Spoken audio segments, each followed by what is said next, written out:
삼성전자 주가가 반등을 시작했습니다. 라이벌인 SK하이닉스는 주가가 하락하면서 삼성전자와는 완전히 반대되는 현상을 보였는데요. 왜 주식시장에서 이러한 현상이 나타나게 되었는지 자세히 살펴보겠습니다.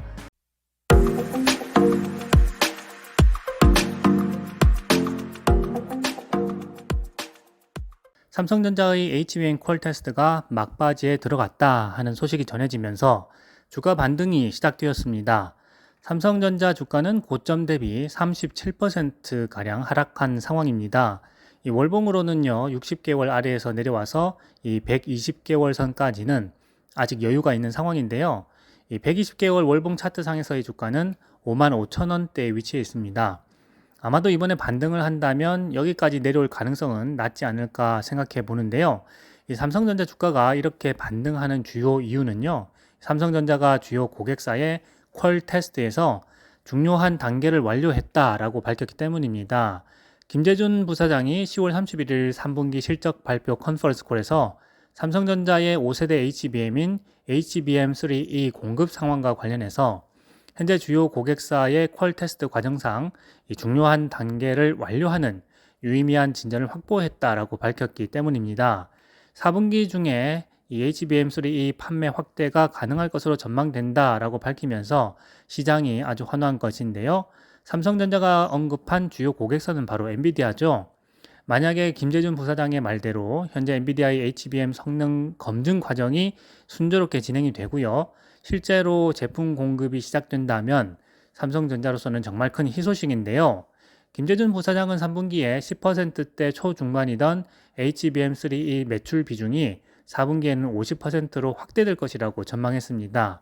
시장에서는 이것을 본격적인 엔비디아 납품을 시사하는 중요한 대목으로 받아들이고 있는 분위기입니다. 만약에 삼성전자가 전망한 대로 이번 4분기에 엔비디아의 HBM을 납품하는 것이 확정된다면 정말 삼성전자 투자자들에게는 좋은 소식이 될 텐데요. 엔비디아의 HBM 공급으로 인해서 삼성전자의 4분기 수익성도 개선되고요. 특히 삼성전자의 파운드리에 대한 신뢰도가 높아져서 다른 고객들을 확보할 수 있는 지지 기반이 생길 가능성이 높아지기 때문입니다. 이 많은 미디어들은 벌써부터 삼성전자가 엔비디아의 고대역폭 메모리 HBM 공급을 시작한다라고 기정사실화하고 있는데요. 성능 검증이 막바지 단계에 이르면서 4분기에 5세대 HBM인 HBM3 납품이 임박했다라는 전망을 하고 있는 것이죠. 사실 이럴 때가 투자자로서는 참 힘든 시기인데요. 이 내부 정보가 없기 때문에 이것이 사실인지 아닌지 혹은 얼마나 정확한 정보인지 이 외부에서 확인하기가 어려운 거죠. 이럴 때는 결국 삼성전자에 대한 개인 투자자의 확신이나 그동안의 경험에 의존하는 수밖에 없는데요. 저는 그동안 블로그에 올렸던 것처럼 삼성전자의 PBR이 1.06대로 역대급으로 낮아진 지금이 저점이 아닐까 생각해서 이 매수를 시작하고 있다라고 말씀드렸습니다. 지금까지 HBM 시장을 한마디로 설명하면 SK하이닉스의 독주에 마이크론이 합세하는 구도였는데요. 여기에 삼성전자가 합세한다면 이 강력한 경쟁자가 나타난 것이기 때문에 점유율도 크게 달라질 수가 있습니다. 시장조사 업체인 트렌드포스에 따르면 올해 SK하이닉스와 삼성전자의 HBM 점유율은 각각 52.5%와 42.4%로 전망되고 있습니다. SK하이닉스가 HBM을 모두 독점하고 있다라고 미디어에서 보도하고 있지만 사실 엔비디아만 손을 안 잡았지 이 AMD를 비롯한 여러 고객사들은 삼성과 협력하고 있는 부분도 있습니다. 그래서 현재 반도체 업계에서는 삼성전자와 이 SK하이닉스의 본격적인 경쟁은 6세대 HBM인 HBM4에서 본격화할 가능성이 크다라고 전망하고 있기도 합니다. SK하이닉스가 TSMC와 손잡고 이 HBM4 개발에 나선 가운데 이 삼성전자도 이 사업화 준비를 진행 중인 것으로 알려져 있는데요. 이 삼성전자는 고객사가 요구하면 이 삼성 파운드리 대신에 TSMC의 공정을 활용하는 방안도 강구하겠다라는 그런 이야기까지 하고 있는 상황입니다. 이 삼성전자로서는 상황이 그만큼 급박하다는 것이죠. 그래서 시장은 이번에 삼성전자의 HBM이 엔비디아의 퀄 테스트 마지막 단계를 완료했다는 소식이 들리자마자 크게 반응을 하기 시작한 것입니다. 삼성전자의 주가는 상승하고 SK하이닉스의 주가는 하락한 것이 이런 상황을 잘 보여주는 모습이라고 생각합니다. SK 하이닉스의 주가는 고점 대비 25% 하락한 상황이고요. 최근에는 저점으로부터 30% 상승한 상황이기 때문에 가격적으로만 보게 되면 완전히 매력적인 구간이라고는 할 수 없을 것 같습니다. 그럼에도 불구하고 빅테크들의 AI 대규모 투자가 계획되어 있기 때문에 엔비디아의 인공지능 칩 수요는 지속적으로 증가하고 있는데요.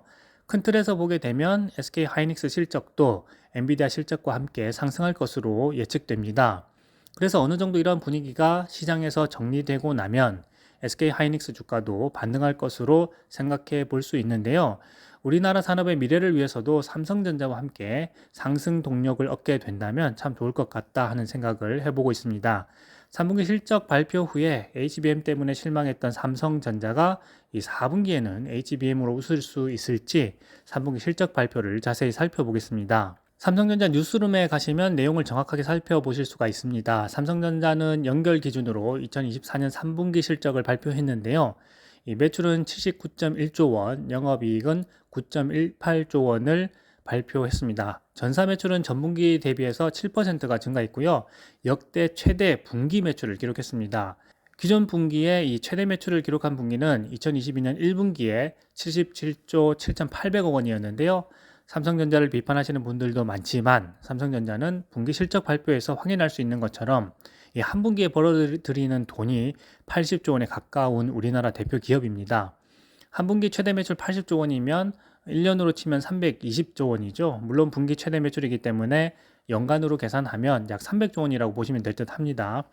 영업이익도 분기에 따라서 크게 차이가 나기는 하지만 이 대략적으로 분기에 9조 원, 연간으로 보면 35조 원 수준이라고 기억하시면 쉽게 기억하실 수 있을 것 같습니다. 문제는 영업이익인데요. 영업이익이 엔비디아나 TSMC처럼 50% 가까이 된다면 이 삼성전자 주가는 지금보다 몇 배나 높을 것이라고 생각하는데요. 삼성전자 그룹 안에 스마트폰과 가전을 비롯한 다양한 사업들이 있기 때문에 이 사이클이 있는 반도체와 스마트폰 등의 산업 특성으로 인해서 영업이익이 높아졌다, 낮아졌다 하는 것이 큰 문제입니다. 다만 이것이 서로 시너지를 일으키게 된다면 영업이익을 높일 수 있는 요소도 분명히 있다고 생각을 하는데요. 삼성전자가 반도체 파운드리 분야를 개척하려는 것도 분명 이러한 목적 중에 하나라고 생각이 됩니다. 삼성전자는 사업 분야를 크게 네 가지 분야로 구분하고 있는데요. 이 DX, 디바이스 익스피리언스는 모바일과 가전 제품을 의미하고요. 이 DS는 디바이스 솔루션, 반도체 분야입니다. SDC는 디스플레이를 말하고요. 그리고 하마는 삼성이 인수한 자동차 전자장비 부문이라고 이해하시면 쉽게 이해하실 수 있으실 거라고 생각합니다. 3분기 실적을 자세히 살펴보면요. 먼저 반도체 부문에서는 고부가가치 제품이죠. HBM과 DDR5 제품 확대가 이 실적을 견인했다라고 밝히고 있는데요. HBM은 엔비디아를 잡지 못해서 아쉬운 부분이 있고요. 또 최근 주가가 크게 하락해서 투자자들을 실망시킨 부분이기도 하죠. 하지만 전체적인 부분에서는 이 판매가 확대되고 있다 이렇게 밝혔고요. 이 반도체 부문의 3분기 매출은 29.27조 원, 약 30조 원으로 기억하시면 편할 것 같고요. 영업이익은 3조 8,600억 원을 기록했습니다. 이 반도체 부문의 영업이익률은 13% 수준인데요. 앞으로 삼성의 미래는 이 반도체 영업이익률을 20%대로 끌어올리는 것에 달려 있다고 개인적으로 생각하고 있습니다. 메모리는 인공지능 AI와 서버용 수요에 적극 대응해서 이 HBM, DDR5, 서버용 SSD 등 이 고부가가치 제품 판매가 확대되었기 때문에 매출 성장률이 높았다라고 밝혔습니다. 다만 전분기 대비해서는 재고 평가 손실 환입 규모가 축소됐고요. 인센티브 충당 등 일회성 비용이 발생했고 또 이 달러가 약세를 보였기 때문에 환자 손이 발생해서 영업이익이 감소했다고 밝혔습니다. 일회성 요소로 인해서 영업이익이 감소한 부분이 있기 때문에 이 다음 분기 그러니까 4분기에 일회성 요소들이 반영된 부분들이 빠지게 된다면 영업이익이 증가할 수 있는 부분이 있다라고 생각해 볼 수 있을 것 같습니다. 시스템 LSI는 매출을 극대화하고 재고를 최소화해서 이 매출을 증가시킬 수 있었다라고 밝혔는데요. 결과적으로는 이 부분에서도 일회성 비용이 증가했기 때문에 이 실적이 하락했다라고 밝혔습니다. 파운드리 부분에서는 모바일과 PC 수요가 기대했던 것보다 회복이 좀 더뎠다고 하고요. 여기에다가 일회성 비용까지 발생해서 전분기 대비해서는 실적이 하락했다라고 밝혔습니다. 하지만 5나노 이하의 이 첨단 노드 중심으로 해서는 수준 목표를 달성했고 2나노의 GAA를 고객사에 배포해서 현재 제품 설계가 진행 중이라고 했습니다. 이 부분에서는 좀 가능성이 있어 보이는데요. 앞으로 잘 지켜봐야 할 것으로 생각됩니다. 이 모바일과 가전 DX 부분에서는 매출은 44.99조 원, 약 45조 원이죠.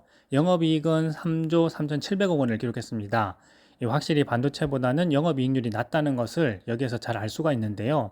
이 MX 부분에서는 스마트폰, 태블릿, 웨어러블 신제품 출시로 인해서 이 전분기 대비해서 매출과 영업이익이 동시에 성장했다라고 밝혔습니다.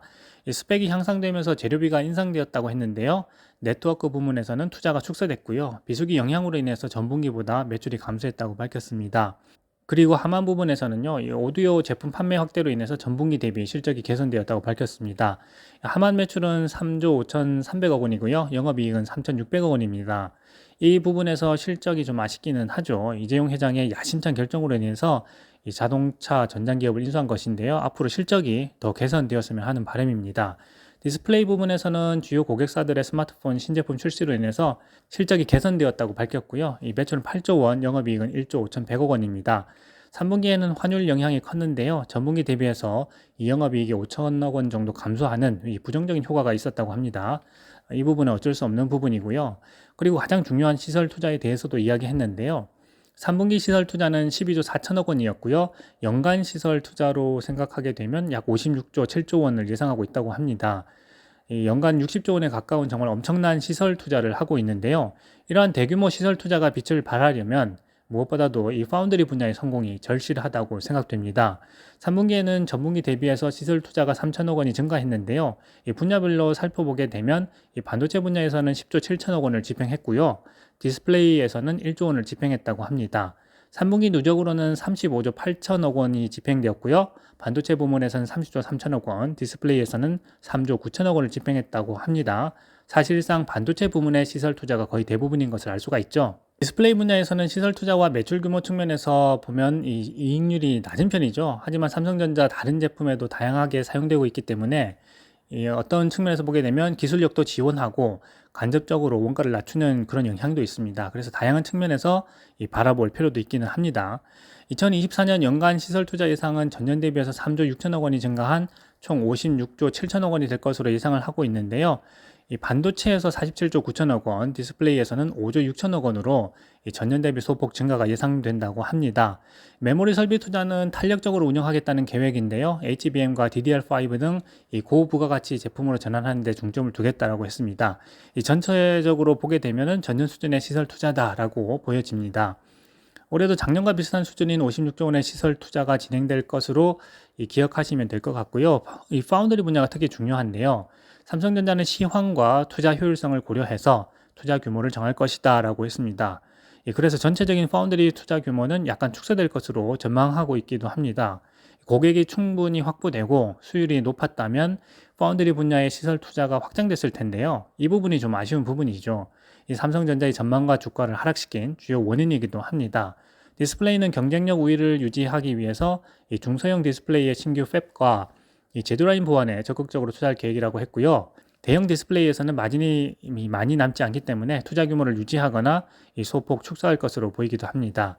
4분기 전망을 살펴보면요. 반도체 부문의 성장에도 불구하고 세트 사업 부문이 약세를 보이고 있기 때문에 이 성장폭은 제한적일 것으로 예상하고 있습니다.